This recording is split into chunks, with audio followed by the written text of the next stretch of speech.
It's 2024, and I've spent well over the past 6 months using both Amazon Music and Apple Music. And given the similarities between these two services, I really wanted to focus this video on why you would choose Amazon Music over Apple Music. And first, let's look at Apple Music's advantages.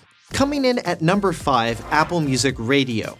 This feature consists of live, old-school radio stations you can listen to via Apple Music.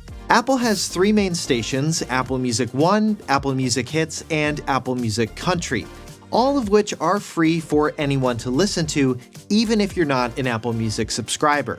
If you do pay for Apple Music, though, you'll be able to play shows on demand through the Apple Music app, as well as the Apple Podcast app through Apple Podcasts' new channels feature. Overall, while I don't typically listen to Apple Music Radio all that much, I will tune into a show when Zane Lowe interviews an artist I'm interested in, as well as Elton John's Radio Hour, which for me has been a good way to get out of my recommendation bubble and have exposure to artists I might not otherwise listen to. Alright, Apple Music's number 4 advantage is the ability to purchase music through iTunes. Now, Amazon allows you to purchase digital music as well through their site, but what really sets Apple Music apart from Amazon is it lets you import music files you obtained elsewhere and import CDs directly into the desktop music app, while also uploading this music to the cloud as long as you have iCloud Music Library turned on. And this is actually pretty important because while music streaming services, they're great, there are gaps in some of the music that is available on them, either due to licensing issues or sometimes the artists themselves will pull earlier music from their catalog off of the services. Coming in at number 3 is Apple Music Classical. It's a separate app that you can download and use with your Apple Music subscription. And for this genre, Dolby Atmos can actually make a huge difference. Whether you're listening to music on a speaker like the Era 300 I reviewed or on headphones, you can really hear the space between the different parts of the orchestra. Apple Music Classical has better metadata for searching for specific pieces, recordings, composers, and conductors. And the playlists you create in Apple Music Classical will conveniently sync with your main Apple Music app as well. Apple Music's number 2 advantage is the Apple One bundle, which includes other Apple services like Apple TV+, iCloud Storage, Apple Arcade, and Apple Fitness+, and by bundling Apple Music in with those other services, you're getting a discount on all of them together. Alright, Apple Music's number 1 advantage is a slicker app design. Apple's app just has a bit more polish. Song lyrics are a good example of what I'm talking about. While both services have a real-time lyric feature, the way Apple implemented theirs just works better. It highlights each word as the music plays, and this is definitely helpful if you want to sing karaoke, which is another feature Apple Music has that Amazon Music doesn't, called Apple Music Sing, which uses AI to dynamically adjust how much of the vocals you hear in a track as you and your friends sing along. Animated albums are another example of Apple Music's polish. They're animated in more places in the app and really help to highlight the album artwork, something Apple's been obsessed about doing since their iTunes days. But the other reason I'd still give Apple better marks for app design is because Amazon Music isn't just a music app.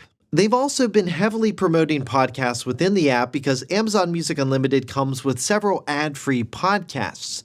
I think Apple Music's approach of having separate apps for separate audio experiences is just better. So those are Apple Music's advantages, but what about Amazon Music? Before we get to that, if you're thinking about switching between Amazon Music or Apple Music, doing that manually can be a real pain, but thankfully there are solutions out there that can help with this. Like the one I use to keep my playlists in sync for this video from Tune My Music, which happens to be this video's sponsor. With its powerful transfer tool, Tune My Music lets you seamlessly transfer your music between services. It works across all of the major music platforms, including Apple Music and Amazon Music. You can easily move playlists, albums, and your entire music library between services. Tune My Music's matching technology finds songs across platforms so nothing gets left behind. I was able to move more than 2,000 songs from one service to another with minimal no matches found. It saved me a ton of time from manually having to recreate playlists when I'm switching between services. But Tune My Music doesn't stop there. You can also set it to sync new playlist additions automatically. So So if you subscribe to multiple services, it'll keep your playlists up to date across them. Tune My Music also has a nifty sharing feature that allows you to share playlists with friends. When they click on the playlist, they can add it to their music library regardless of what music service they use. With its rock-solid transfer and syncing capabilities, plus its nifty sharing features, Tune My Music is the ultimate music companion for those looking to switch or share their music. So what are you waiting for? You can start using Tune My Music for free today by using the link in the description below, and thanks to Tune My Music for sponsoring this video. Alright, now let's talk about Amazon Music. Amazon Music's number 4 advantage over Apple Music is spatial audio support for the Echo Studio. It's the only service that'll support that format on that device. Of course, the inverse of this situation is true with an Apple device like the HomePod in spatial audio. Apple Music will play spatial audio on that device, but not Amazon Music. Amazon Music's number 3 advantage is that it supports a spatial audio format that Apple Music doesn't, which is 360 reality audio. You can probably guess the company that came up with that name. Yes, it was Sony. Why should we care about 360 reality audio when Dolby Atmos seems to already have won this war? Well, if you like spatial audio mixes, certain artists' music is only available in the 360 reality audio format because Sony, according to Statistica, as of 2022, Sony was the largest music publisher in the world, which means you're likely to see this format stick around for some music at least, and as of now, Apple Music doesn't support it. Coming in at Amazon Music's number 2 advantage is their new AI Maestro feature. This feature is in beta at the time of recording and allows you to use an AI prompt to generate a customized playlist. You can use words or emojis in your prompt, and in my limited testing, it's worked quite well. Alright, and Amazon Music's number 1 advantage over Apple Music is Amazon Music has a free tier.